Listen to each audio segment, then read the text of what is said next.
हाँ तो दोस्तों, आज हम देखते हैं कि how can we assign a colour value to any CSS property. कि आप किसी भी CSS प्रॉपर्टी को कि कोई पर्टिकुलर कलर वैल्यू कैसे असाइन करते हैं। फॉर एग्जांपल, अभी मैं अपना ये सिंपल सा कोड देखता हूँ। मैं चाहता हूँ जैसे मेरा H1 एक टेक्स्ट है, मैंने लिखा हे हाउज यू फोक्स। ओके, अब मैंने इसका प्रीव्यू किया, प्रीव्यू इनेबल किया तो देख लें क्या हो रहा है। तो बेसिकली मैं क्या चाहता हूँ, ये ऊपर टेक्स्ट लिखकर इसको भी रिमूव कर दिया, BR ये हटाया। तो मैंने कहा कि भाई मैंने H1 एक टेक्स्ट लिखा, सिंपल सा दिखाई दे रहा है। मैं चाहता हूँ क्या कि जो H1 ये जो एलिमेंट है इसके अंदर जो टेक्स्ट आपने लिखा है, इसका टेक्स्ट का जो कलर है मैं उसको कलर को चेंज करना चाहता हूँ।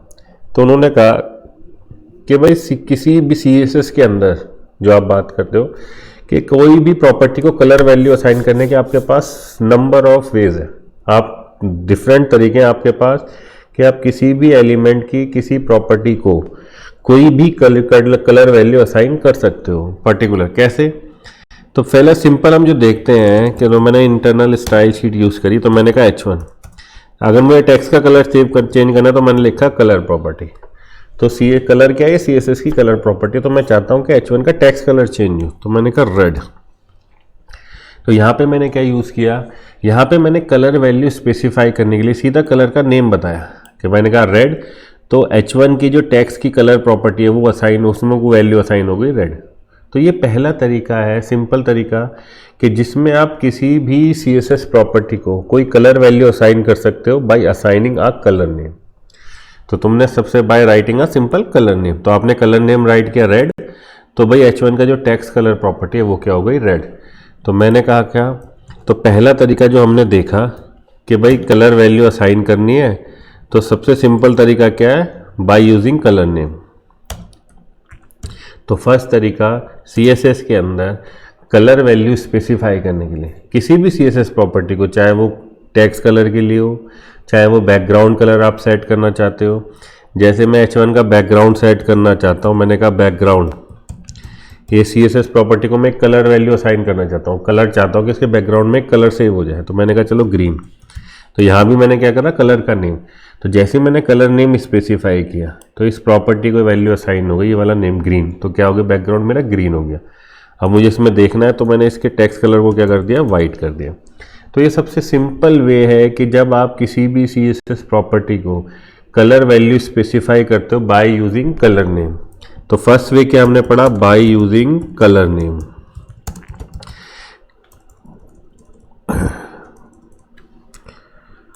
तो यहाँ पे आए बाय यूजिंग कलर नेम। तो सबसे सिंपल है, जब हम फर्स्ट इनिशियल कोडिंग चालू करते हैं HTML वेब डेवलपमेंट को सीखना, तो हम यही यूज़ करते हैं, सीधा कलर नेम लिख देते हैं। जैसे भाई टेक्स्ट कलर चेंज करना तो कलर कॉलन कलर का नाम, सीधा कलर नेम स्पेसिफाई करते हैं। बट जब आप जैसे जैसे बड़े प्रोजेक्ट बनाते हो तो आप इस तरीके इसको अप्रोच नहीं यूज़ नहीं करते। क्यों?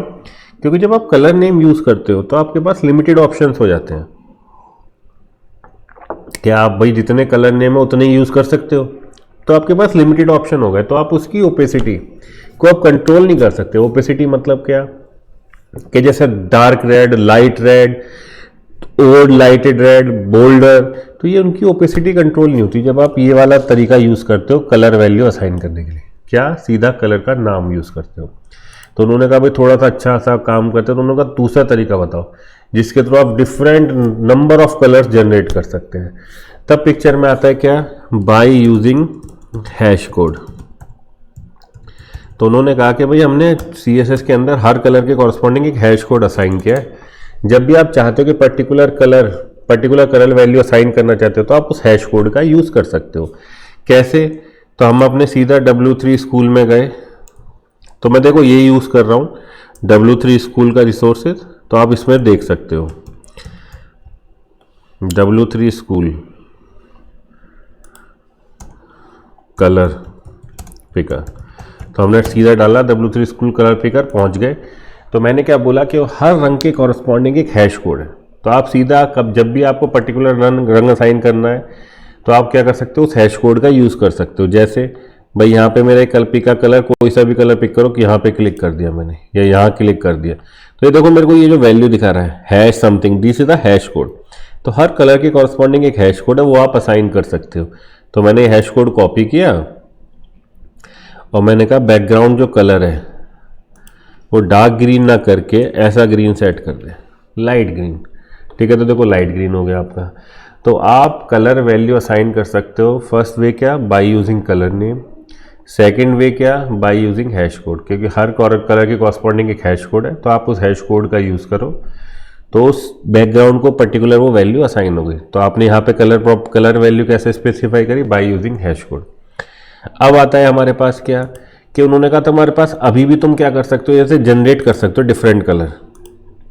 ये आपके आ रहे हैं इसके थ्रू। अब मुझे चाहिए इसी में लाइट चाहिए, तो हैश कोड इसमें लाइट के लिए नहीं, तो हम क्या करते हैं कि भाई लाइट आप यहाँ से सेलेक्ट कर रहे हो, देखो हैश कोड चेंज होता जा रहा है।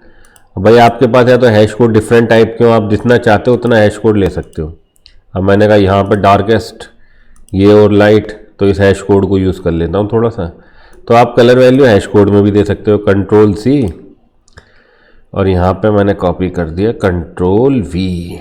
तो देखो डार्केस्ट आ गया और दिखाई दे रहा है इजीली। ठीक है, अब बात आती है क्या, तो आप डिफरेंट कलर जनरेट कर सकते हो। बट जो हम स्टैंडर्ड देखते हैं जब हम अपना वेब डेवलपमेंट करते हैं एक अच्छे लेवल पे, तो क्या होता है कि हम चाहते हैं कि जैसे मैंने हेडिंग ली, मेन हेडिंग वो डार्क कलर की, सब हेडिंग थोड़े लाइट, और जो आपका टेक्स्ट है पैराग्राफ है वो और लाइट। तो मतलब एक ही उसमें रिलेशंस चाहते हैं, तब हम यूज़ करते हैं HSL RGB फॉर्म। तो थर्ड हमारा तरीका है कलर वैल्यू स्पेसिफाई करने के लिए बाय यूजिंग RGB। तो इस RGB में क्या क्या होता है, जो फर्स्ट वैल्यू होती है वो होती है रेड कलर की। अब ये वैल्यू लाई करती है 0 से 255। आप 0 दोगे तो बिल्कुल लाइट कलर, 255 दोगे तो बिल्कुल boulder red. Second stand G stand for green, तो इसकी वैल्यू भी 0 to 255। लास्ट वाले की भी वैल्यू 0 to 255। तो जब आप देते हो 0, सबकी वैल्यू 0 देते हो तो ये होता है ब्लैक कलर। ठीक है, और अगर आप सबकी वैल्यू 255 देते हो तो ये हो जाता है वाइट कलर। क्योंकि हमें पता है जब हमने पहले पढ़ा था 11th-12th में कि रेड ग्रीन ब्लू, इसकी हेल्प से आप सारे कलर जनरेट कर सकते हो। तो यहाँ पे आप वेरी करते जाओ वैल्यू, कलर चेंज होता चला जाएगा। तो सेकंड तरीका है कलर वैल्यू असाइन करने के लिए किसी भी प्रॉपर्टी को CSS की बाय यूजिंग RGB। तो RGB में आप वैल्यू असाइन करते हो रेड ग्रीन और ब्लू की, जो वैल्यू लाई करती है 0 से 255। सर यूज़ करते हैं तभी समझ में आता है, तो हमने कहा चलो ठीक है यूज़ करते हैं। तो अब मैंने कहा RGB रेड ग्रीन ब्लू। ठीक है, अब मैंने कहा सबसे पहले 25500।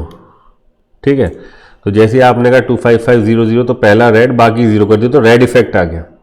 अब मैं चाहता हूँ रेड के साथ थोड़ा ग्रीनिश आ जाए, तो हमने कहा 210। तो देखो रेड के साथ ग्रीन मिला तो ये हो गया इसका, जब आपने इसकी पूरी कंसंट्रेशन नहीं मिलाई। अगर आप 255 कर देते तो रेड बोल्ड ग्रीन, तो एक नया कॉम्बिनेशन आपके लिए जनरेट करता है। जनरेट करके देखते हैं, हमने लिखा 255। तो जब रेड और ग्रीन को डार्क बोल्ड कलर्स को मिलाते हैं, बोल्ड रेड और बोल्ड ग्रीन को, तो ये कलर जनरेट होता है। नहीं सर मुझे ब्लू भी चाहिए इसके अंदर, तो हमने कहा इसका भी वैल्यू असाइन कर दें 120। तो आपका क्या आ जाएगा, रेड ग्रीन ब्लू तीनों का मिक्सचर से। सर बोल्ड और ब्लू मिलाए, तो मैंने कहा जैसे तूने तीनों को करा तो ये क्या हो गया, एग्जैक्ट वाइट कलर हो गया। तो जब RGB के अंदर तीनों वैल्यू 255 तो क्या होता है वाइट कलर।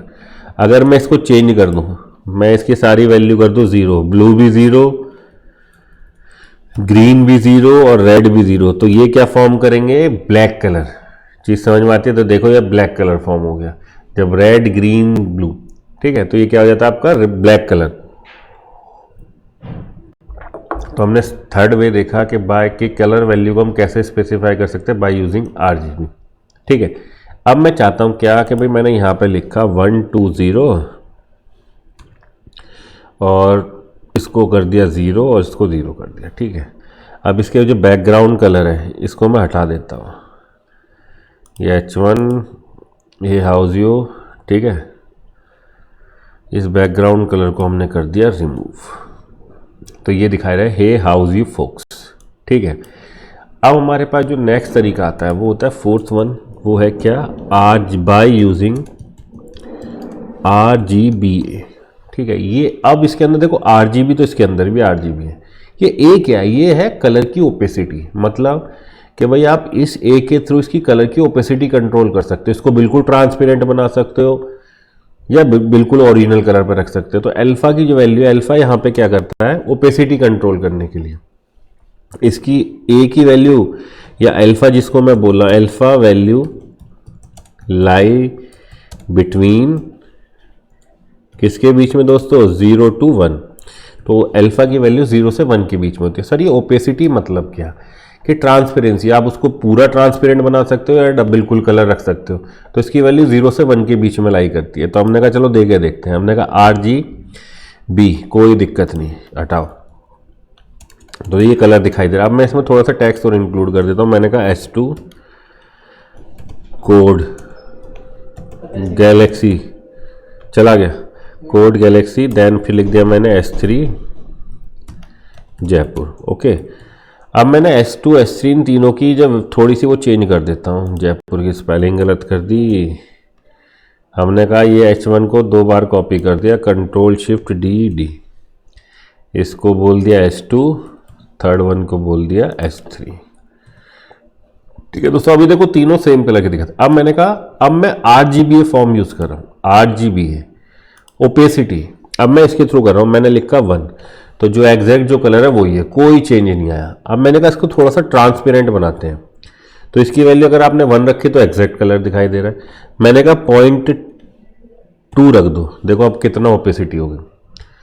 जो रेड कलर था वो कितना ट्रांसपेरेंट होता है यार। अगर आपने इसको 0 सेट कर दिया, चलो S3 को मैंने कर दिया, इसकी ओपेसिटी कर दो 0, तो कंप्लीट ट्रांसपेरेंट दिखाई ही नहीं दे रहा आपको, ट्रांसपेरेंसी हो गई इस टेक्स्ट के अंदर, पूरा ट्रांसपेरेंट टेक्स्ट हो गया।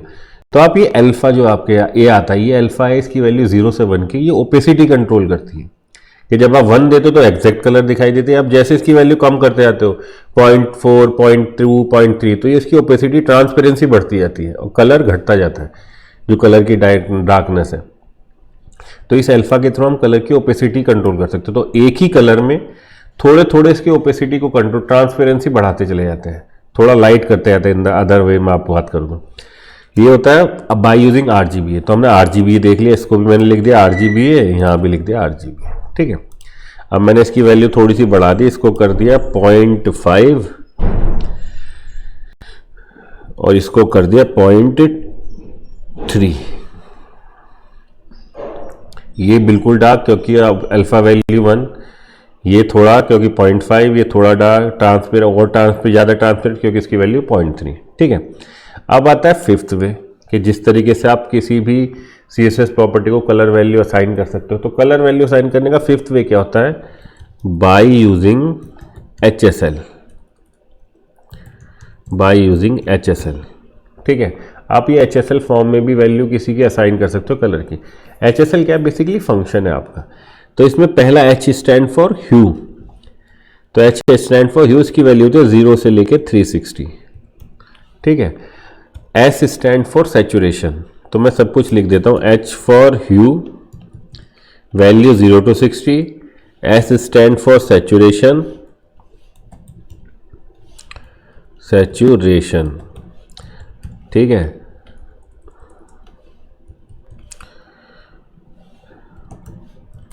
और L स्टैंड फॉर लाइटनेस। ठीक है, अब आती है ह्यू। तो ये ह्यू में जो जीरो कलर होता है, जीरो वैल्यू होती है रेड, 120 होती है ग्रीन, 240 होती है ब्लू, दिखाऊंगा अभी। ऐसे सैचुरेशन, अब इसकी वैल्यू लाई करती है 0 से लेके 0% से 100% के बीच में। 0% होता है ग्रेइश कलर, कि भाई ग्रे का सैचुरेशन है। अब जैसे जैसे इसके परसेंटेज बढ़ाते जाते हो तो ये अपने एग्जैक्ट कलर की तरफ मूव करता जाता है। अगर 100% आपने सैचुरेशन लिखा तो ये एग्जैक्ट जो कलर है वो पूरा एग्जैक्ट फॉर्मेट दिखाता है। अगर आप उसको सैचुरेट मिक्स करना चाहते हो ग्रे के साथ तो 0% है तो आपका ग्रेइश कलर दिखाई देगा। अब जैसे जैसे परसेंटेज आप बढ़ाते जाओगे कलर का, 100% है आपका तो पूरा एग्जैक्ट कलर दिखाई देगा जो आपका है, आपने सेलेक्ट किया है। थर्ड वैल्यू होती है लाइटनेस, कि भाई लाइटनेस अगर आपने 0% रखी तो डार्क दिखाई देगा ब्लैक, 100% रखी तो बिल्कुल कलर वाइट हो जाएगा आपका। तो इसकी वैल्यू भी मैं कह सकता हूँ 0% से लेके 100% इसके बीच में लाई करती है। कैसे सर, हमने कहा ये S3 है, अब मैं इसमें HSL वैल्यू दे देता हूँ। मैंने कहा इस कलर प्रॉपर्टी को वैल्यू असाइन करनी है तो कलर स्पेसिफाई करना है, तो मैंने कहा HSL फॉर्म में स्पेसिफाई कर दो। ये बेसिकली क्या फंक्शन, ये आपसे 3 चीज मांग रहा है। पहली ह्यू, कि भाई 0 से लेकर 360 डिग्री जो आपका कलर चैनल है उसके ऊपर आप ये बताओ कि 0 से लेकर 360 डिग्री के बीच की। हमने कहा चलो 0 दे देते हैं, तो रेड कलर हो गया, ठीक है। अब इसका सेचुरेशन कितना चाहते हो आप, आपने कहा अगर 100% तो रेड दिखाई देगा एग्जैक्ट आपको, तो आपने कहा चलो सर इसको कर देते हैं 30%, कि थोड़ा ग्रेइश सा चाहिए मुझे इसके अंदर। देन लाइटनेस आपने कहा 0, तो 0 होती है जैसी आपकी, तो देखो ये ब्लैक कलर हो गया। मैंने कहा लाइटनेस अगर आपकी 0 तो ये ब्लैक, अगर 100 कर दी तो बिल्कुल ट्रांसपेरेंट, देखो आपने करा 100%, अब देखो बिल्कुल वाइट हो गया। इसको मैं करता हूँ 0% तो क्या हो जाती है, ब्लैक हो जाती है। तो लाइटनेस कंट्रोल करती है कि उसका कितना लाइटनेस है वो कलर में, कितना लाइटनेस शो कर रहे हो आप।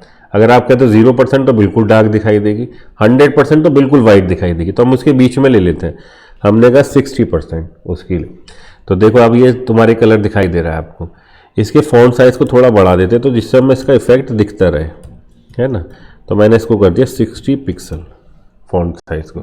तो ये आपका देखो लाइटनेस और बढ़ाऊंगा, जैसे मैंने कहा इसकी 90, तो देखो और लाइट हो गया। अगर 100 करूंगा तो बिल्कुल गायब हो जाएगा। अब लाइटनेस जैसे ही कम करूंगा, मैंने कहा 30, तो ये डार्किश होता जाएगा, ठीक है।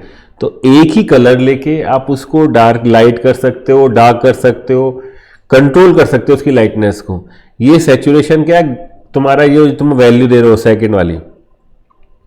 सेकंड वाली जो आप HSL में S वैल्यू दे रहे हो, दैट्स द सैचुरेशन। आप 0 लिख दोगे तो ये ग्रेइश दिखाएगा आपको, ठीक है। जैसे आपने S2 को करा तो S2 देखो आपको ग्रेइश दिखाएगा। S3 ग्रेइश हो गया, देखो कलर S3 का, क्योंकि आपने S3 में 0% कर दिया ग्रेइश। अब जैसे थे बढ़ाते होगा, मैंने कहा इसको 100%, तो ये तुम्हारा एग्जैक्ट जो कलर है वो दिखाएगा 30% लाइटनेस। अगर आप इसको 100% कर दोगे तो जो एग्जैक्ट कलर है वो आ जाएगा, वाइट हो जाएगा बिल्कुल, क्योंकि 100% तो लाइटनेस वाइट, 0% करा तो देखो ब्लैक कलर। तो याद रखना कि लाइटनेस की वैल्यू 0 तो ब्लैक कलर, 100% तो बिल्कुल वाइट, तो उसके बीच में रखना लाइटनेस को। आपने कहा 50% रख देते हैं। तो देखो 0%, 0 पे था कलर रेड, 100% सैचुरेशन तो कोई ग्रेइश नहीं, बिल्कुल रेड दिखाई दे रहा है, और 50% आपने उसकी लाइटनेस रखी है, ठीक है। तो अब मैं इसमें थोड़ा सा ग्रेइश चाहता हूँ, मैं 100% सैचुरेशन होनी चाहता, तो मैंने कहा 40%। तो देखो थोड़ा सा एक अलग कलर फॉर्मेट आपके लिए जनरेट हो गया। तो आप HSL फॉर्म में भी वैल्यू असाइन कर सकते हो, कलर वैल्यू किसी भी CSS प्रॉपर्टी को, ठीक है। लास्ट एंड फाइनल जो आता है आपके लिए colour, that's by using HSLA।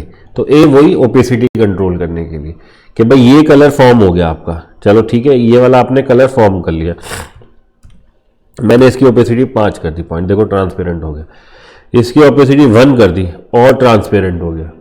तो जो कलर आपका ये HSL ने जनरेट किया उसकी ओपेसिटी, उसकी ट्रांसपेरेंसी कंट्रोल कर सकते हो इस A अल्फा के थ्रू आप।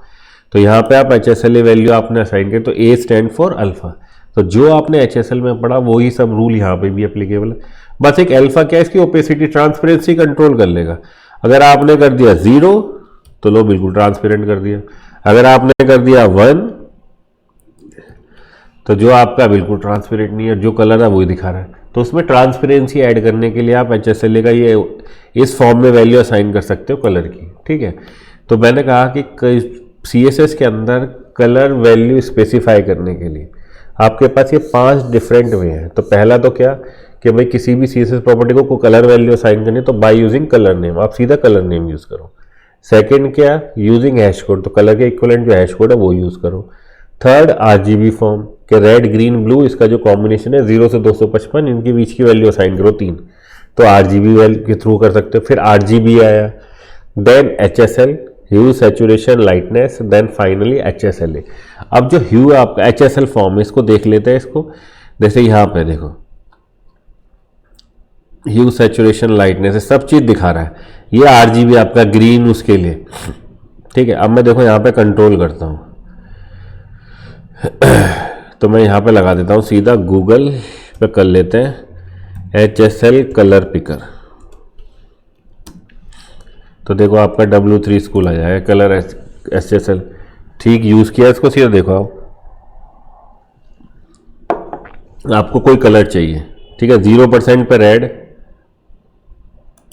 ग्रीन आपका 120 पे दिखाता है बोल्ड बिल्कुल, ठीक है, देखो तो आप इसको कंट्रोल कर सकते हो। तो मैंने कहा इसको कंट्रोल करते हैं, यहाँ ले आते हैं, ठीक है, एग्जैक्ट कलर ये है मेरा, सैचुरेशन 100% है। अब मैं इसमें थोड़ा ग्रेइश चाहता हूँ कि ग्रेइश सा हो थोड़ा सा, ये देखो अब जैसे जैसे मूव करता है जीरो की तरफ ग्रेइश होता जा रहा है, ठीक है, तो मैंने इसके साथ ग्रेइश कर दिया। अब मैं इसकी लाइटनेस, अगर आप बिल्कुल जीरो कर दोगे तो ब्लैक, आपने कहा थोड़ी लाइटनेस करते हैं, देखो ये आप लाइट करते हो तो एक नया फॉर्मेट आपको जनरेट होता है। हेडिंग चाहिए तो आप इस फॉर्म में ले लो, ठीक है, और टेक्स्ट थोड़े लाइट फॉर्म में ले लेना। कैसे यूज़ करें, चलो इसका एक प्रैक्टिकली यूज़ कर ही लेते हैं, थोड़ा सा देख लेते हैं कि क्या है। तो हमने इसको हटाया सीधा, तो मैं क्या कर रहा हूँ, एक हेडिंग ले लेता हूँ, एक डिव टैग ले लेते हैं, चलो हटाओ, उसके अंदर अभी क्लास व्लास नहीं, सिंपल सा एक काम करते हैं, H1 ले लेते हैं, हे फोक्स, एक पैराग्राफ ले लेते हैं, लॉरम 40 कंट्रोल ई। भाई एमएट के अंदर मैंने आपको बताया है कि कैसे कैसे शॉर्टकट यूज़ करूँगा फेक टेस्ट के लिए। फिर एक बना देते हैं बटन, ए बटन लिख देते हैं प्रेस मी, ठीक है। तो अभी मैं इसकी स्टाइलिंग देखो तो सीधा सा दिखाई देता है पेज, कोई कलर नहीं है, कुछ नहीं। अब मैं इसकी स्टाइलिंग चालू करता हूँ। तो मैंने सबसे पहले डिव को पकड़ा जो पेरेंट कंटेनर है, मैंने कहा इसकी विथ तो तुम कर दो 100%, 100 व्यू हाइट, विथ तो नहीं, विथ तो पूरी 100% ही रहेगी, क्यों, क्योंकि डिस्प्ले ब्लॉक होता है इसका बाय डिफॉल्ट प्रॉपर्टी। तो हमने कहा GST हाइट कर दो 100 व्यू हाइट, ठीक है, कि पूरा 100 व्यू हाइट ले यूज़ करेंगे। देन हमने कहा बैकग्राउंड कलर, अब मैं इस बैकग्राउंड को कलर देना चाहता हूँ कुछ, गए HSL के पास, हमने कहा भाई बिल्कुल लाइट दे देते हैं, थोड़ा सा इसको उठाया, इसको लाइट कर देते हैं लोग, इसको बिल्कुल लाइट,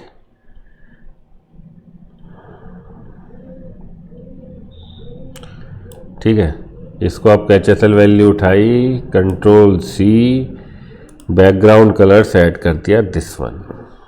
तो देखो मेरा बैकग्राउंड कलर सेट हो गया, कोई दिक्कत नहीं।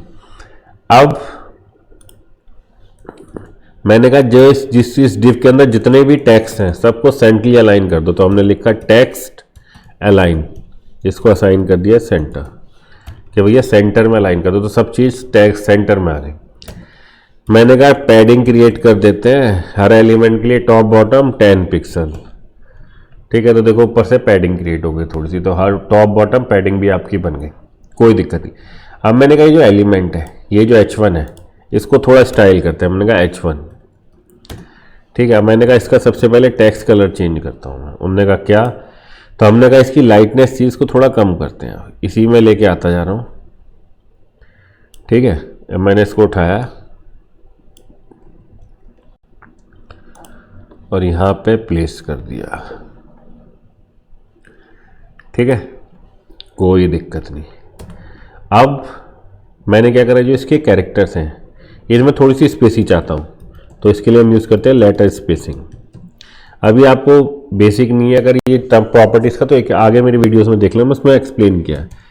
तो मैंने लिख दिया 0.2 RM, तो देखो थोड़ा सा स्पेसिंग आ गई।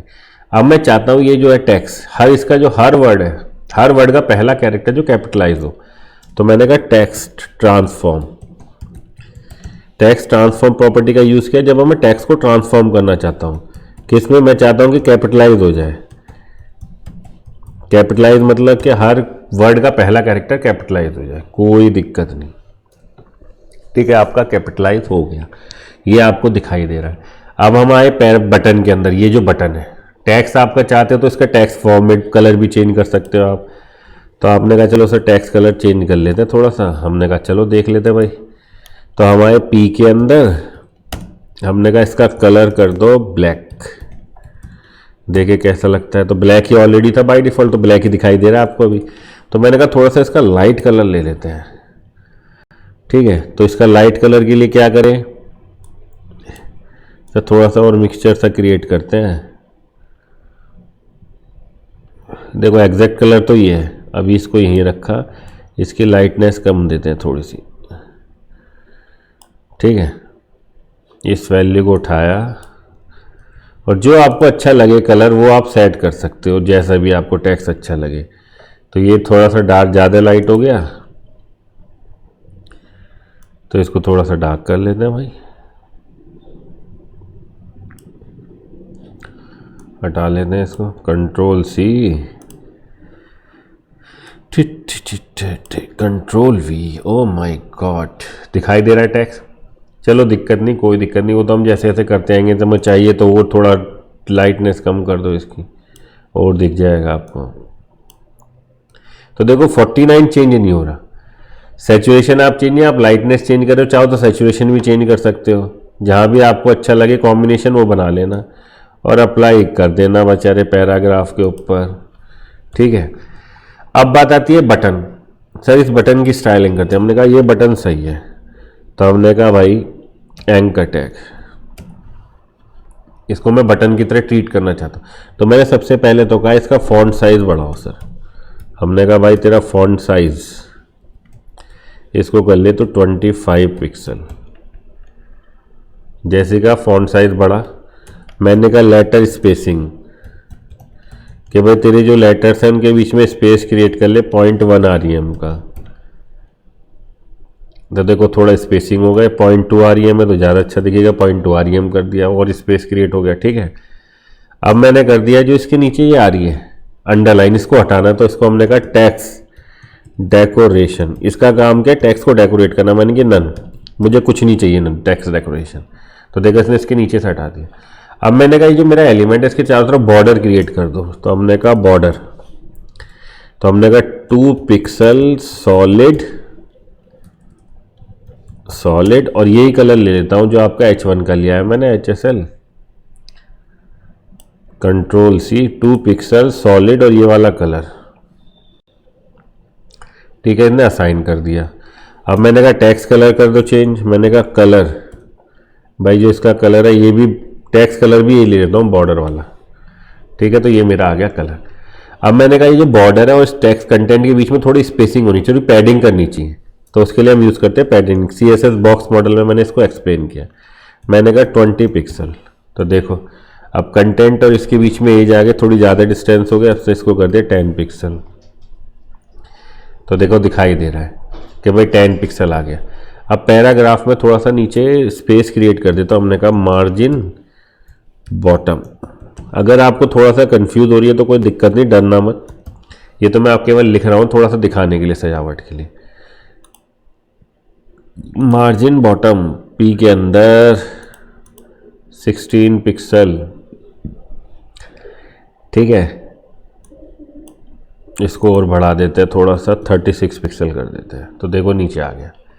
अब मुझे चाहिए क्या, ये मेरा बटन है नॉर्मल।